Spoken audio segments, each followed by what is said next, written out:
Hola niños, esta semana iniciaremos con el tema de límites. Empezaremos por un ejemplo para obtener esa idea intuitiva de límite. Tenemos la función f de x igual a x a la 2 menos 1 sobre x menos 1.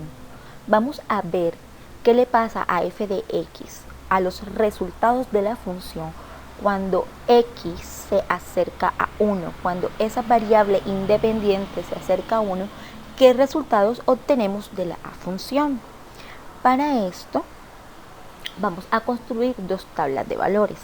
Si nos vamos a acercar a 1, pues lo vamos a hacer con valores menores y con valores mayores. Vamos a utilizar valores menores que 1 muy cercanos y valores mayores que 1 muy cercanos.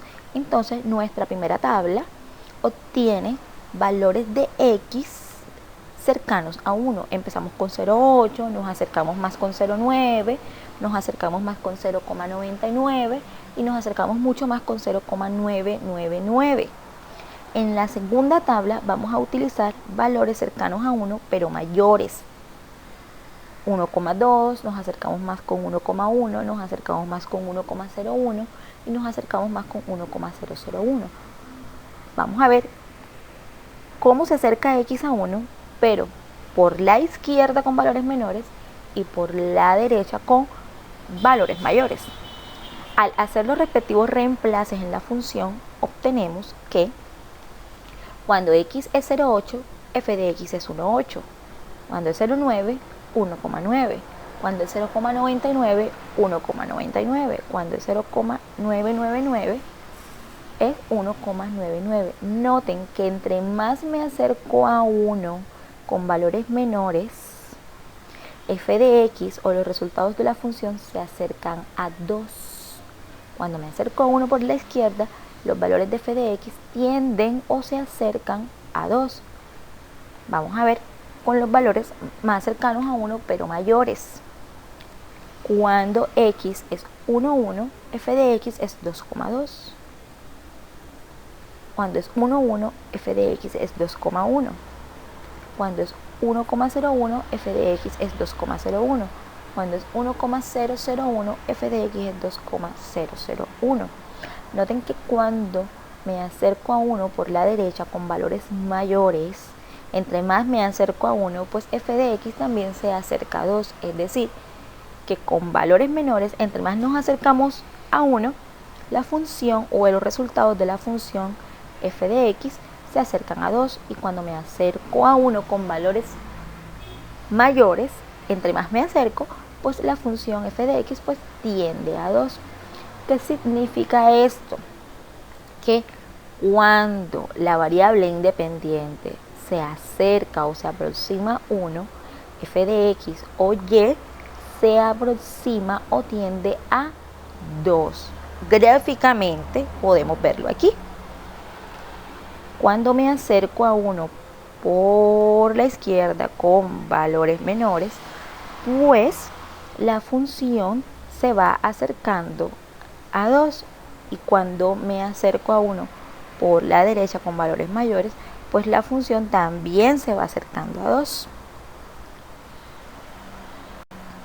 Siguiendo con ese ejemplo, entonces podemos perfectamente decir que el límite de la función x a la 2 menos 1 sobre x menos 1 cuando x tiende a 1 es 2. Límite cuando x tiende a 1 de esta función es 2. ¿Por qué? Porque cuando esta variable independiente se aproxima a 1, toda la función o todos los resultados de la función se aproximan a 2. Entonces, en pocas palabras, el límite es una aproximación, hacia dónde se aproxima la función, los resultados de la función, cuando esa variable independiente tiende a un valor determinado o específico. Para la definición formal del límite, pues es un poquito más compleja esa función. Vamos a leerla y explicamos pues poco a poco lo que significa. Límite, cuando x tiende a f de x es igual a, significa que para todo epsilon mayor que 0 existe un delta tal que para todo x si el valor absoluto de x menos a es mayor que 0 y menor que delta. Entonces el valor absoluto de f de x menos l es menor que epsilon. ¿Qué significa esto? Ese epsilon y ese delta son distancias, vamos a llamarlo distancias. El delta son distancias en el eje de las x y el epsilon es una distancia en el eje de las y. Nuestro punto en el eje de las x es a, es decir, nuestra función x tiende a a. En nuestro ejercicio anterior, ese a era 1 y esa l, que es el límite, era 2. ¿Sí? Entonces, ¿qué son esas delta? Los valores que nosotros estamos utilizando para acercarnos a a. Entre más pequeño sea delta, pues más cercanos son esos valores que estamos utilizando. Esto es como un intervalo, es como si fuera el intervalo a menos delta y a más delta. Entonces estos son valores menores que a y estos son valores mayores que a, acercándonos a por la izquierda y acercándonos a por la derecha. ¿Qué significa eso? Que entre más me acerco a por la izquierda, pues L menos epsilon, que son esas distancias a las que están esos resultados pues de ese límite, pues cada vez se acercan más a ese valor. Para que el límite exista, todo esto debe coincidir como en esta gráfica. Entre más me acerco a, más se acercan los valores a L. Entre más me acerco con valores mayores, más se acerca a L. Si notan en esta gráfica que está acá, pues eso no se cumple, porque no tienden al mismo valor. Fíjense que pues tengo el mismo delta, tengo el mismo epsilon, pero en el intervalo pues aquí tiende a L y acá por la derecha tiende a otro valor. Aquí decimos perfectamente que el límite no existe.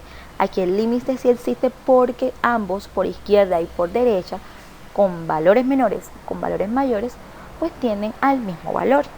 Esos deltas y esos epsilon es como la distancia a la que están los puntos que estamos utilizando para probar de ese límite o de ese punto de x a quien tiende. Lo ideal es utilizar valores pequeños. Entre más pequeños utilicemos o más cercanos utilicemos, pues más exacto va a ser. Vamos a hacer un ejemplo. También lo vamos a hacer con tablas. Vamos a verificar si el límite cuando x tiende a 2, de 2 sobre x menos 2 existe. Entonces vamos a hacer nuestra tabla con valores menores, 1,8, 1,89, 1,99, 1,99. Estoy utilizando valores muy cercanos a 2, pero menores, o sea, por la izquierda. También tengo x igual a 2,1, 2,05, 2,01, 2,001, valores muy cercanos a 2, pero mayores, es decir, por la derecha. La primera tabla, al reemplazar los valores, ustedes lo pueden verificar en la calculadora. Obtenemos que cuando x es 1,8, f de x es menos 10. Cuando reemplazamos por 1,89, f de x es menos 18,8. Cuando reemplazamos por 1,99, f de x es menos 2. Y cuando reemplazamos por 1,999, f de x es menos 2000. Así a simple vista nos podemos dar cuenta que no hay como un valor exacto que tiende, va creciendo demasiado. Igual vamos a verificar la otra tabla. Cuando es 2,1 tiende a 20, cuando es 2,05 es 40, cuando es 2,01 es 200, cuando es 2,001 es 2000. Notemos que cuando me acerco a 2, por la izquierda, pues los valores crecen muchísimo y son negativos. Cuando me acerco a 2 por la derecha con los valores mayores, los valores de f de x crecen muchísimo y positivos. Si lo vemos gráficamente, notamos perfectamente que el límite aquí no existe. Tanto en las tablas como en el gráfico podemos ver que el límite no existe porque no coinciden. Por izquierda tiende a un valor y por derecha tiende a otro valor. Ya como hemos visto en temas anteriores, sabemos perfectamente que, pues, que ahí el 2 es una asíntota, que hay un salto de la función. Aquí el límite no existe. Para que el límite exista, al hacer mi tabla de valores con valores menores, debe tender al mismo valor que al hacer mi tabla de valores con valores mayores.